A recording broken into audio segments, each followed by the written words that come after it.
Hi everybody and welcome back to my channel. Welcome. I'm Bully. It's Kevin. Yeah, that's my husband. And we're back. I'm sure that, if you're a regular, you already know who he is. So we're back at it again with another video all about finances. Yes. And as much as we're heavyweights in the marriage game, we're out here 5.5 months, Yeah. 5.5 months, but that's why we just wanted to focus this video around relationships as a whole, inclusive of dating, because people, sometimes it feels like when you're dating, married people make you seem like dating is insignificant. But it's a good start, right? Definitely. What do you That's think? where we started. Actually. Yeah, So obviously. we'll talk about that, finances, how we did it, and yeah. And it's questions as well. Yeah. So, Yeah, so we wanted to talk about those things, how to navigate those in dating and transitioning into marriage, and how it plays a critical role even when you start getting married, because people have said, and I don't want to take their wisdom for granted, that finances is one of the biggest things that contribute to a lot of strife within relationships and early marriage, right?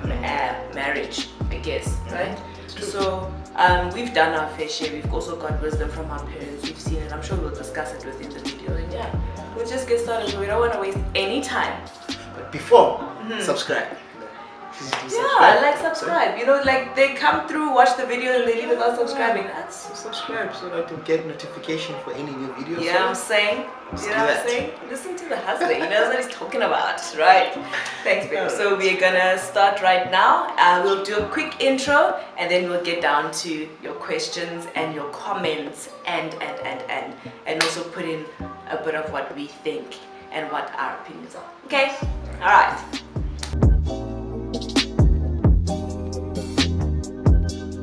When did we start talking about finances? Well, I think it was quite early. Yeah, I think it was quite early. But remember, when we got to know each other for at least, I think, 4 or 5 months before we started dating, that by the time we started dating, I think 2 months in, we already started speaking about finances. So, for me, I remember clearly that day.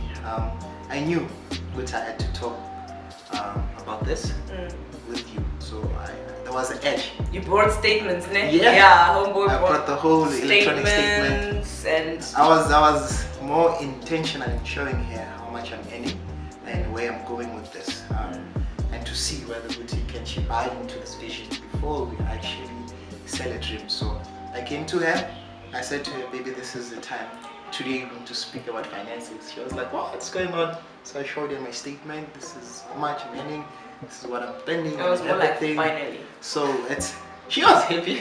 She was excited to see all that. But for me, I wanted to share that with her, simply because I'm building. And when I'm building something with her, she needs to be aware of my finances. So, fully. I think on my side, I think it's important to discuss finances. Yeah.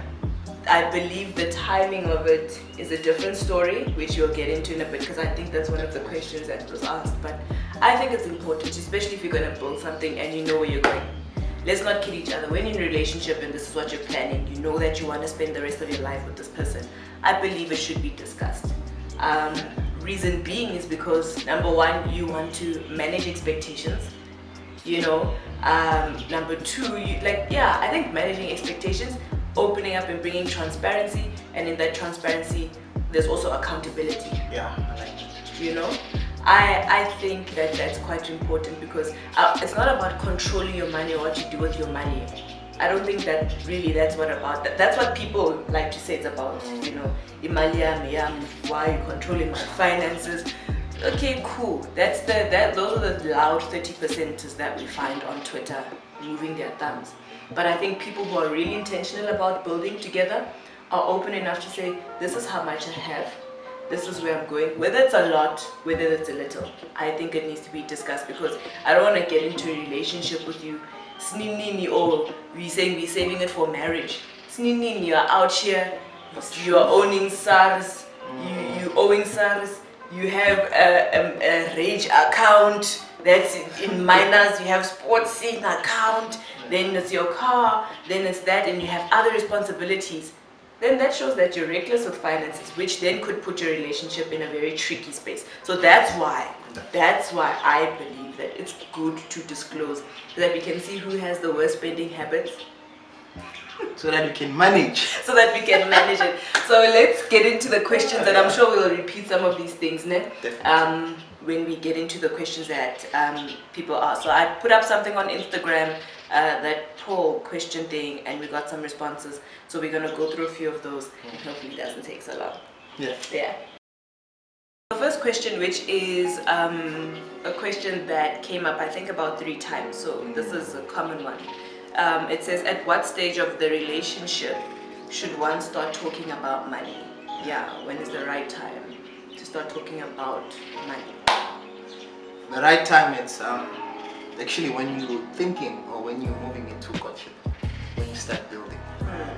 That's the right time. Some people, it can be 3 months, can be 6 months. So courtship is when?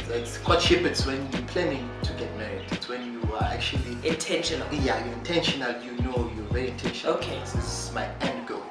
So as soon as you have that thought, or that idea, or that inspiration from God, okay, start talking about it. For me, it was, I think, 6 months or 5 months, and I knew there was an edge. Let's say, talk to him about your finances. Yeah. And I was very good afterwards. And that's the thing, I think even for us, okay, the reason why I believe, I like the courtship being the intentional part, because when you're intentional, that's when you want to open up and allow a person into your life. Yeah. I think for us, one of the reasons why we also thought it's good to speak about finances is because it's different where I didn't have a lot of responsibilities. You had more responsibilities than I did. Your family, whatever it is that you're doing, cool story. So when it's time for us, for example, to like go out, and I have all these extravagant plans, and you're more cautious about how you're putting your finances in order, and if my plans don't match with your plans, in a relationship sometimes that can make people butt heads. Yeah. And I think that was also one of the catalysts for us to say, okay, let's speak about finances now, so that, again, managing expectations, so that we're mature about when we are saying no, or when we're saying yes, let's do this, or no, let's do this, or let's save it for a later time. Then we know why, or rather, let me say, then I knew why. Because, again, our backgrounds are different. So I can't just come with, you know, I'm just hypothetically speaking, while we're dating, let's go out on a safari after that, we're doing fine dining after that. Whereas he's like, no, I have made a commitment to my family. This is what I've committed to them now. So it's one of those things, you know, yeah. And what she's touching on, it's actually, it's what I've seen many people struggle with. They don't want to disclose. Yeah. And if you don't want to disclose, it'll cause problems in your relationship.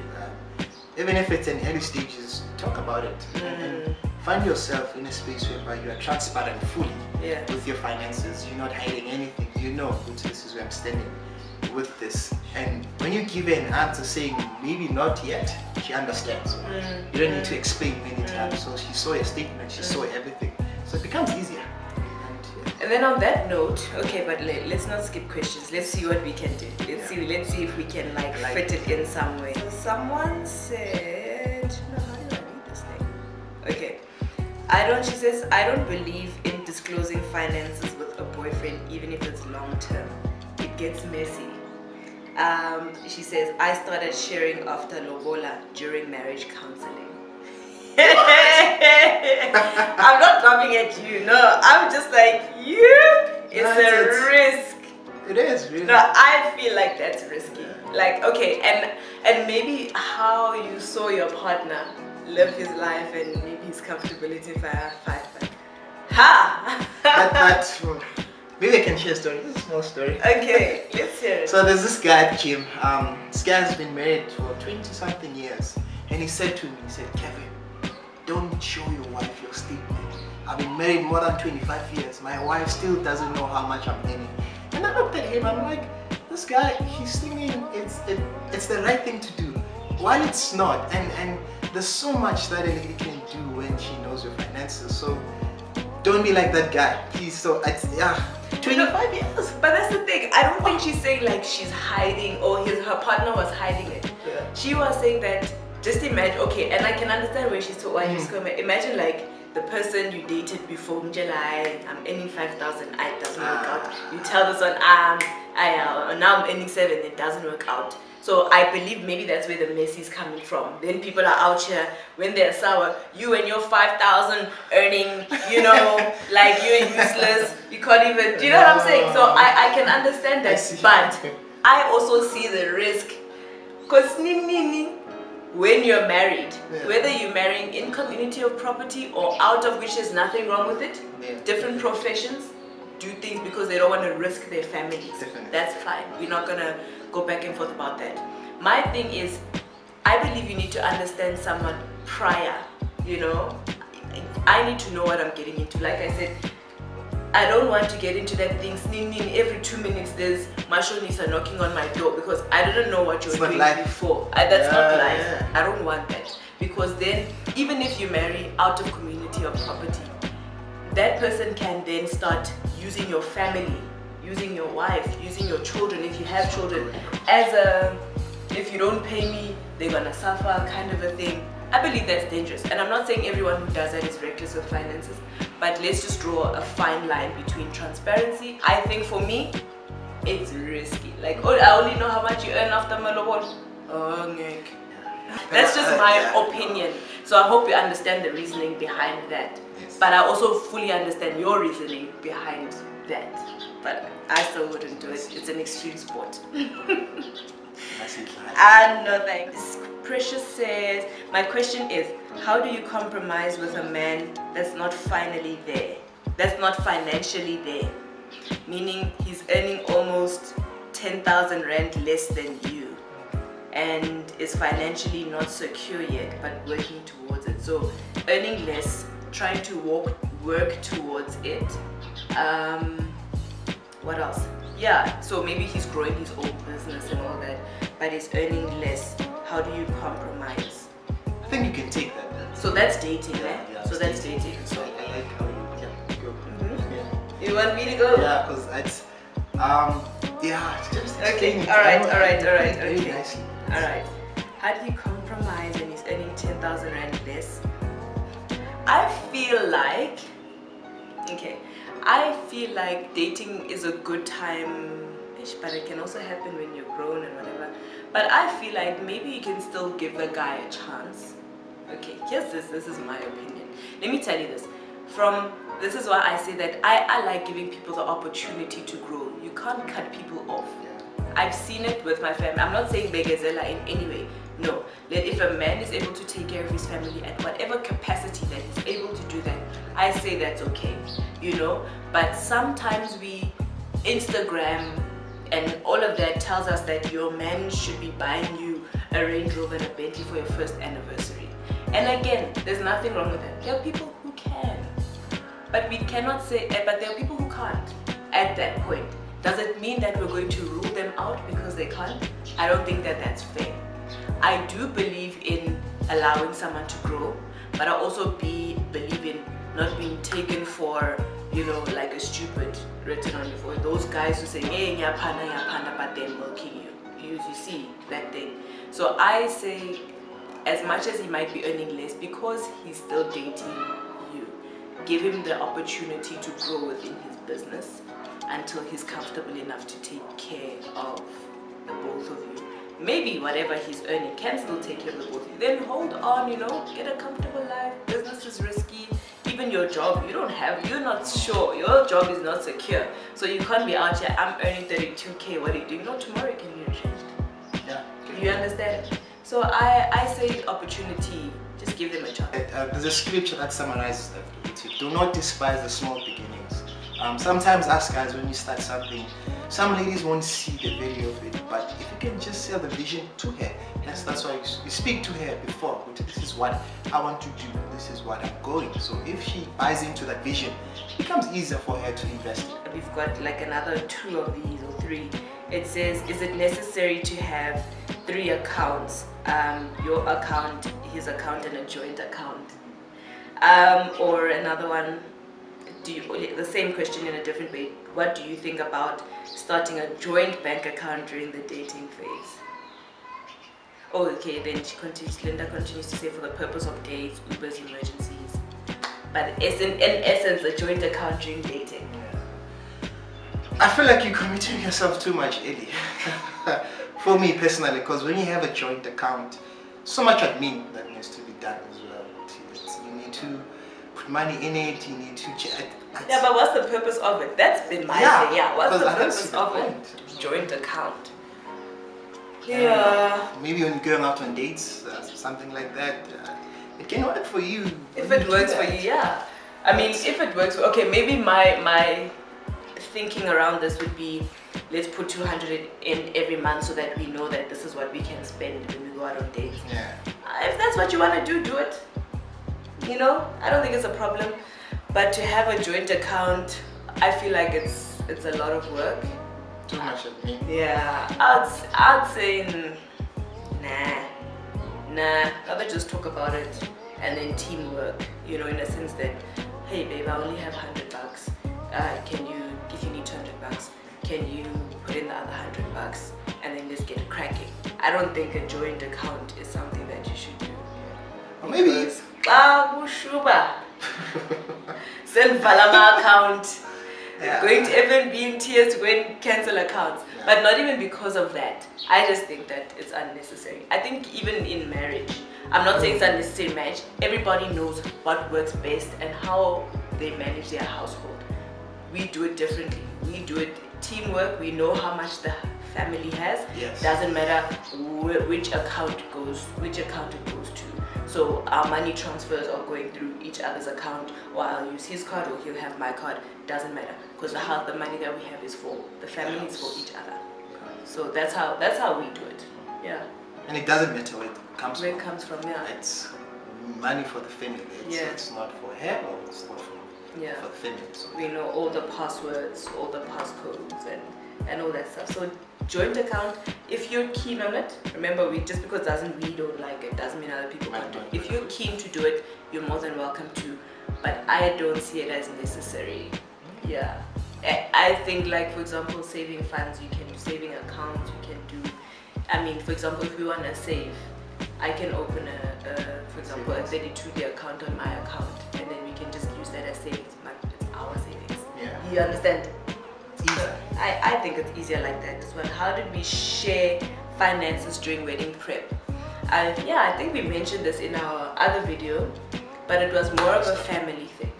Yeah, I mean, I covered just the small things that I needed to do that were personal to me, but like I said before, my family held it down for me, and on his side, you did it, your family did it, but mostly him, because yeah, that was basically it. And that's why we're saying it's important to disclose this, because many of the times the finances will fall on the guy.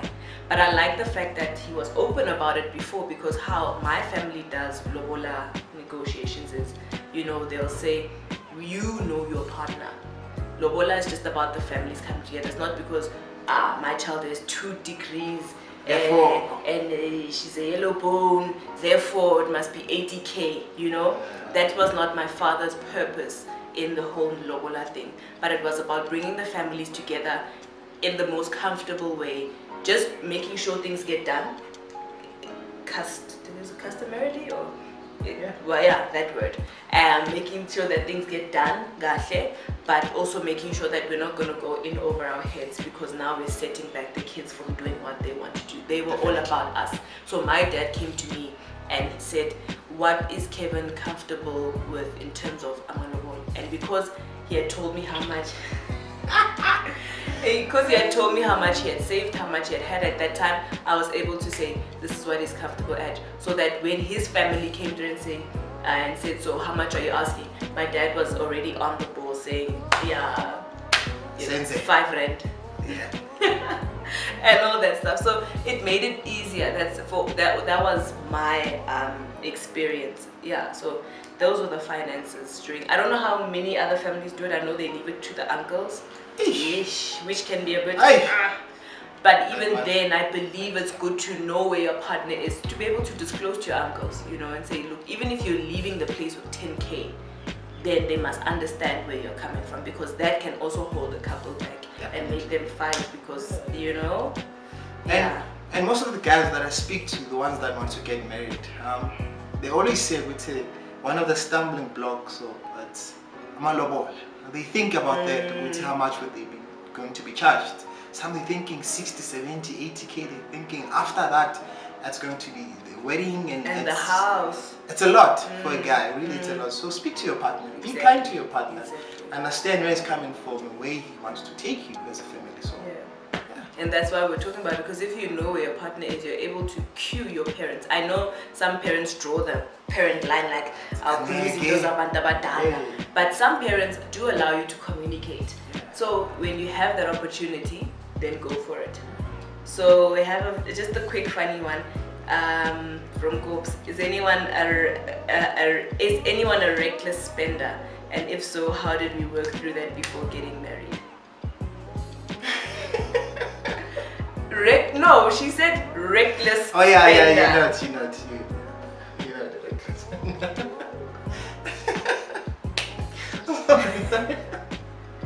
Let's talk about this. We're going to talk about this on camera. What makes me a reckless spender? No, you're not a reckless spender. How do I put this? I'm just a spender. Yeah, you. Like when we you get are money. a comfortable spender. Yeah. You spend comfortably. So. Yeah, I don't have a problem. You don't have a problem with spending as well. So it's easy. Like that, it continues. No, but look, half the time it's to benefit. Like the other time, like right when we got money, I was just like, yeah, and I know what to do with that money. You're gonna buy me. He was like, how do you already know how to spend this money? I'm like, because there's things to be done. Yeah. No, it's true. I don't know. It's not that very deep. true. It's not that deep. And that's the thing. I like nice things, but also the balance of you don't want to find yourself hungry month end because you know. Yeah. So in terms of reckless spending before getting, I don't think I was reckless. No. I didn't I'm saying. I don't think I was reckless during dating at all. No, you were not. No. I'm just the spender. Yeah. And he'll tell me if I'm being too much, and he'll say no, babe, no, that's going overboard now, or he'll be like, yeah, let's do it, it's fine. Everything that I want to do though, I communicate through him, not because it's a Hitler like controlling obsessive thing. It's because when it comes to finances, everything must be communicated. You know. I'm not the most reckless spender. I'm the spender, but I don't think I'm reckless. But I like to spend. Okay, next, the last two. Then we're gonna close this. We don't want it to be really long. It says, I always want to share. So she is the kind of person who says, I always want to pay my share, always. So every time we go on dates, it's that 50-50 or 200, so but then 200 vibes type of partner. And it's not because, she says, it's not because I don't like being spoiled. She does. She says I do. I know it gets to him sometimes. How do I still contribute without making him feel some kind of way?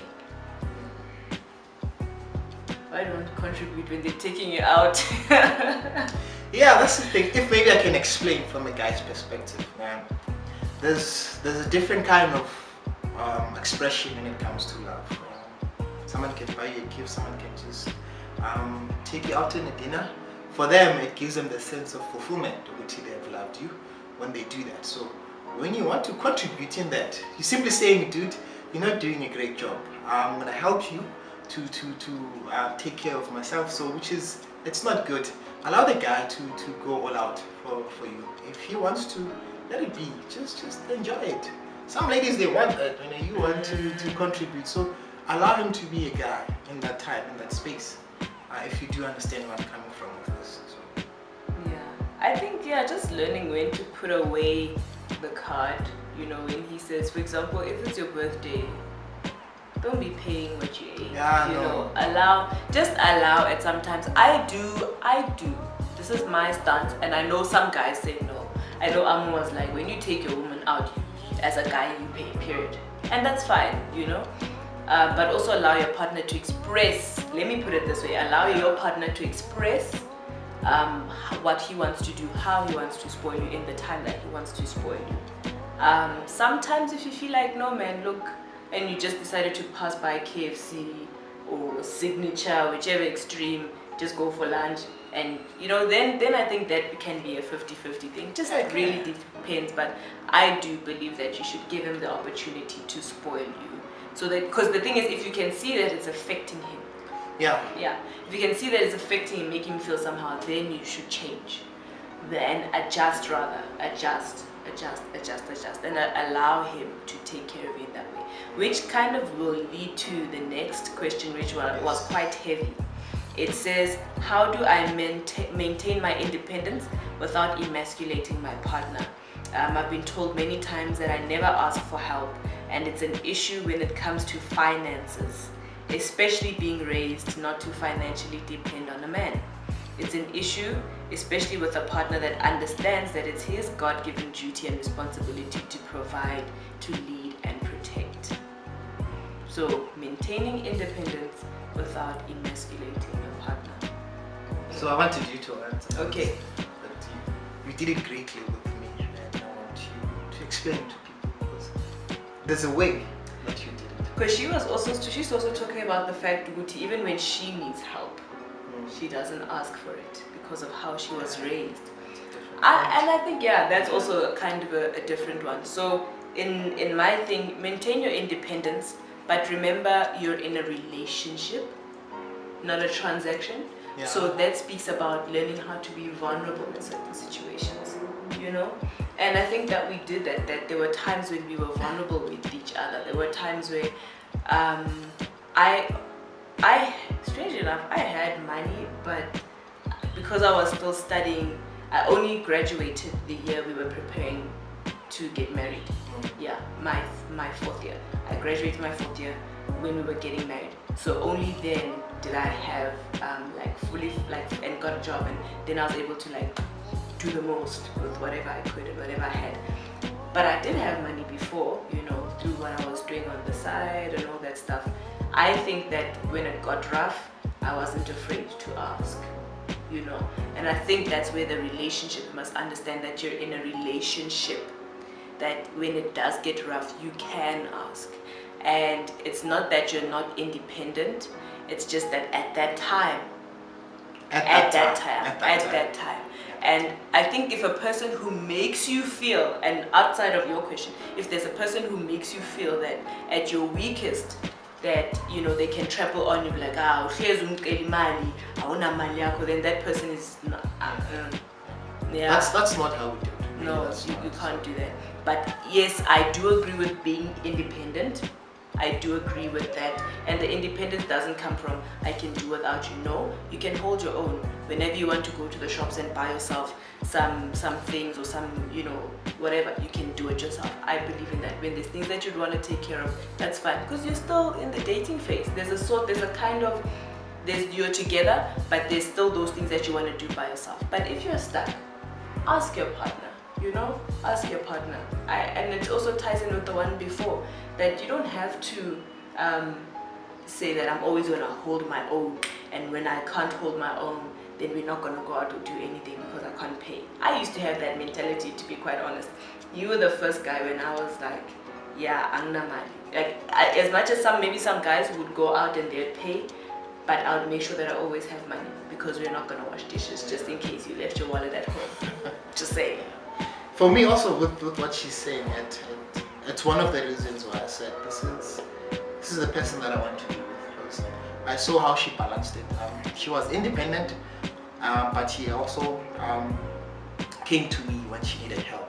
There's a time where I had nothing, where she helped me, and for me to come to her, I had so much peace, because I helped her when she was in need, and she also helped me as well. So it is a relationship, as she did.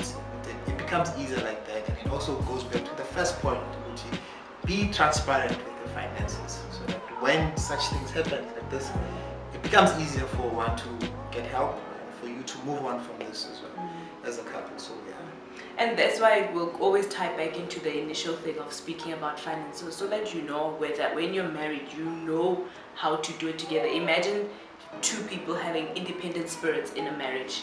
That's also a little bit dangerous. Your partner wants to provide for you, and if he's able to allow him, you know, as long as it's always a healthy thing, because people like to use their ability to provide as a way to say, I did this for you, therefore you should. You know, like in that kind of controlling way, I carry the finances, therefore you have no say. It should never ever be like that. Relationships and finances should be a healthy topic, a healthy discussion. Whether you have in abundance or you don't have, or the woman has or the man has, it should always be healthy, it should always be balanced. It doesn't matter who has. So allow your partner, né? Yeah. Allow him. If he wants to take you out, allow him. If there's times where you really can't, be vulnerable. Sometimes it's good to just say, look, even if you have, maybe the practice would be letting him do the small things. Maybe because you're raised in that way. Start do it small. for yourself. Start small. Even if you have that 10K, say, yes, bring 2 rand, yes, dog sweets, or you're going to take my chips. Like, you know, just small things so that you adjust, that when it will come to the big things one day, it will be much more easier for you to be vulnerable about finances, even if you can do it, and even if you are an independent person. Independence doesn't mean that it's the money that you have that makes you independent, but it's the character that, you know, I'll be able to carry this, I'll be able to do it. You need to adjust, because independence comes from the smallest things of, he wants to help you carry your plastic bags. That was my thing. I was mucho independent, like, I got this, I got this. And he was like, no, I'm here, let me help you. So allow him. That's all I'm gonna say. Just allow him to help you where he wants to. So we got through some of the questions. I think we opened up the topic about finances, and I hope we touched on points that would help, you know, wherever, not only in answering those questions, but to understand that finances is about transparency. It's not about controlling. It's not about secrecy or any of that. It's about accountability. Because if I tell you, look, I also, you know, if you have saving goals, they'll be able to say, look, you said you're going to save this much. Were you able to reach your goals? And I think that when it comes to dating, to start that healthy communication before you get married, I think it's good. We're not saying that the other example that we read or comment was totally wrong. That was how you felt comfortable doing that, and that's more than okay. But I believe that because finance is such a heavy topic, it's good to unpack it soon, so that when you grow together, you're growing financially. We know that there are a lot of men who might disagree and say, and that's fine. But for those who want to do it this way, this is how we're doing it. This is where we're at. Yeah. And also, just don't talk once, talk many times, because your financial status does change. That month, year. So continue talking about it, and just update your partner and say, this is what's happening. There's money coming in, there's money going out. Yes. So constantly updating. I come from a family that's very open financially. You know, I knew how much my dad earned. I think my mom, although I don't know if my mom said it, but because you could see, she's like, no, my statement, please bring this, open this, show me that. So you kind of knew that. And also saying that they would also be very open that I'm not going to be able to give you so much money, or this much, or this much, or this much, because this is our goals and this is where we're building financially. So that open communication from the family allowed it to be easier with us. It's a very easy thing when you do it that way. I think that's, however you decide to do it, just be open, respect one another. If you're earning more as a woman, respect your husband, you know, or your partner. If you're earning more as a man, still respect your woman. Still, because sometimes we feel like women are the extreme. No, men can also be the extreme. It needs to be a mutual thing of respect and honor and love. And finances are important, but also are not the be all and end all. If you're dating and there's things that you want to get done, to get married. Teamwork.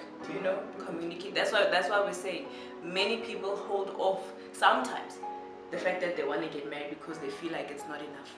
But if you communicate, you're able to bring your expectations and make what you have beautiful. Whether you decide you're going to have a small wedding ceremony and live in the house that you want to live in, that's fine. But you must communicate about it. You should definitely communicate. Communicate about your flaws, because there are people who have a spending habit that gets people in debt. Literally, no, like extreme spending habits, gambling. There are people who like to gamble, then they find themselves in debt. and then you want to marry someone and you don't know about that stuff. No, that's not the content you're signing up for. It's not the relationships you're signing up for. So that's our 2 cents intro to the topic. It's a lot. We'll never finish. Yeah, maybe we must host a heavyweight seminar. We will. I'm kidding. Oh my gosh. Oh my gosh. We will. But yeah, that's it from us. Thank you so much for those who sent you through, like, you know, questions and all that stuff. And I hope we got through all of them, or at least the most important ones. We only have so much time on this platform.